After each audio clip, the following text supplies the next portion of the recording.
നുച്ച്യാട് saint Joseph Knanaya കത്തോലിക്ക പള്ളി കൂദാശയും ഇടവക തിരുനാളും നവംബർ 29-30 തീയതികളിൽ നടക്കും. കൂദാശ ദിനമായ 29-ന് രാവിലെ 9:30-ന് ബിഷപ്പുമാർക്ക് സ്വീകരണം നൽകും.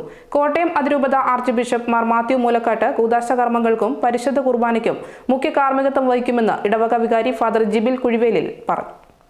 ഉളിക്കലിനും ചമതച്ചാലിനും ഇടയിലുള്ള മുണ്ടാനൂർ അടുത്ത നുച്ച്യാട് സെന്റ് ജോസഫ് ക്നാനായ കത്തോലിക്ക പള്ളിയുടെ കൂദാശ കർമ്മം നവംബർ മാസം 29-ാം തീയതി ശനിയാഴ്ച രാവിലെ 9:30 മണിക്ക് നടത്തപ്പെടുകയാണ്.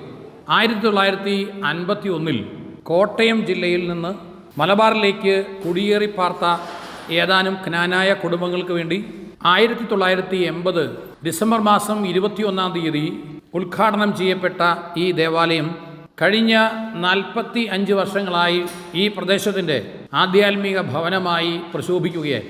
എന്നാൽ ഇത്രയും പഴക്കമുള്ള ഈ ദേവാലയത്തിൻ്റെ കേടുപാടുകൾ നീക്കി പുതിയ ഒരു ദേവാലയം ഉയരണമെന്നുള്ള ഈ സമൂഹത്തിൻ്റെ ചിരകാല സ്വപ്നം 29-ാം തീയതി യാഥാർത്ഥ്യമാവുകയാണ്. കോട്ടയം അതിരൂപതയുടെ അഭിവന്ദ്യ കുന്നിശ്ശേരി പിതാവിൻ്റെ ആശീർവാദത്തോടെ ആരംഭിച്ച ഈ പുതിയ ദേവാലയത്തിൻ്റെ നിർമ്മാണത്തിനുള്ള എല്ലാ പ്രോത്സാഹനങ്ങളും നൽകിയത് കോട്ടയം അതിരൂപത മെത്രാപ്പോലീത്ത മാർ മാത്യു മൂലക്കാട്ട് പിതാവും മലബാർ റീജിയനിൽ ചുമതല വഹിക്കുന്ന സഹായമെത്രാൻ അഭിവന്ദ്യമാർ ജോസഫ് പണ്ടാരശ്ശേരി പിതാവുമാണ്.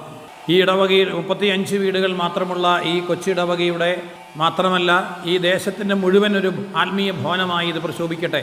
ഇതിൻ്റെ നിർമ്മിതിക്ക് പിന്നിൽ ഈ ദേവാലയത്തെ ഒരിക്കലും കണ്ടിട്ടില്ലാത്ത എന്നാൽ കേട്ടറിവ് മാത്രമുള്ള അനേകം പേരുടെ ത്യാഗങ്ങളും സ്നേഹങ്ങളും സഹകരണങ്ങളുമുണ്ട്. അപ്പോൾ ഇതൊരു കൂട്ടായ്മയുടെ ആഘോഷമാണ്. ഇതനേകം പേരുടെ നല്ല മനസ്സിൻ്റെ ഒരാഘോഷമാണ്. ഇവിടെയുള്ള നാനാജാതി മതസ്ഥരായ ആളുകളുടെ കൂട്ടായ്മയുടെ ഒരു ആഘോഷമാണ്.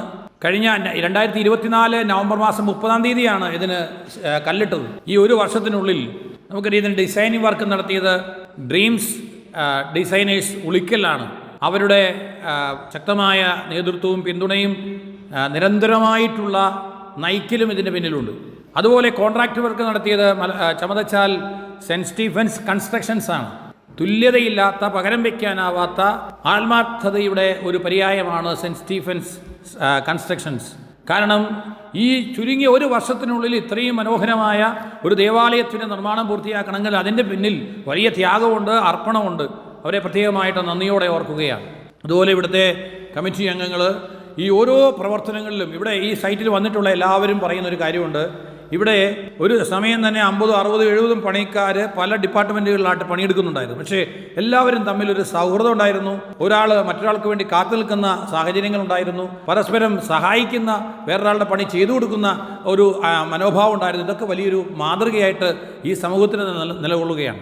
അപ്പോൾ ഇവിടെയുള്ള എല്ലാ നാട്ടുകാരെയും പ്രത്യേകിച്ച് ഏജനെറ്റിൻ്റെ പ്രേക്ഷകരായിട്ടുള്ള എല്ലാവരെയും ഈ മലയോര മേഖലയിലെ മുഴുവൻ ആളുകളെയും ഈ ദേവാലയത്തിലേക്ക്, പ്രത്യേകിച്ച് ഈ കൂദാശ കർമ്മത്തിലേക്ക്, അല്ലെങ്കിൽ അതിന് വരാൻ പറ്റിയില്ലെങ്കിൽ വരും ദിവസങ്ങളിലൊക്കെ ഇതുവഴി പോകുമ്പോൾ ഈ ദേവാലയം കാണാനും ഇവിടെ വന്ന് പ്രാർത്ഥിക്കാനും വിശുദ്ധ ഔസേപ്പ് പിതാവിൻ്റെ മധ്യസ്ഥതയിലൂടെ വലിയ ദൈവാനുഗ്രഹങ്ങൾ നേടിയെടുക്കാനും നിങ്ങളെല്ലാവരെയും ഏറെ സ്നേഹത്തോടുകൂടി സന്തോഷത്തോടുകൂടി ഈ ദേവാലയത്തിലേക്ക് സ്വാഗതം ചെയ്യുകയാണ്. ഈ ദേവാലയം ഇവിടെയുള്ള എല്ലാവർക്കും ഒരു അനുഗ്രഹ കാരണമാകട്ടെ. പ്രത്യേകിച്ച് മുണ്ടാനൂർ മാണിപ്പാറ ഇടവകയിൽപ്പെട്ട ആളുകളെ നന്ദിയോടെ ഓർക്കാതിരിക്കാൻ പറ്റിയല്ല. ബഹുമാനപ്പെട്ട ജെയ്സച്ചനും അതുപോലെ മാണിയച്ചനും ഒക്കെ നൽകുന്ന പിന്തുണ, പ്രോത്സാഹനം, ഇവിടുത്തെ ഇടവകക്കാരുടെ സഹകരണം എല്ലാം നന്ദിയോടെ ഓർക്കുന്നു. എല്ലാവരെയും ഏറെ സന്തോഷത്തോടെ സ്നേഹത്തോടെ ഈ കൂദാശ കർമ്മങ്ങളിലേക്കും 30-ാം തീയതി നടത്തുന്ന തിരുനാൾ ആഘോഷങ്ങളിലേക്കും ഏറെ സ്നേഹത്തോടെ ക്ഷണിക്കുന്നു. ദൈവം എല്ലാവരും അനുഗ്രഹിക്കട്ടെ. Thank you.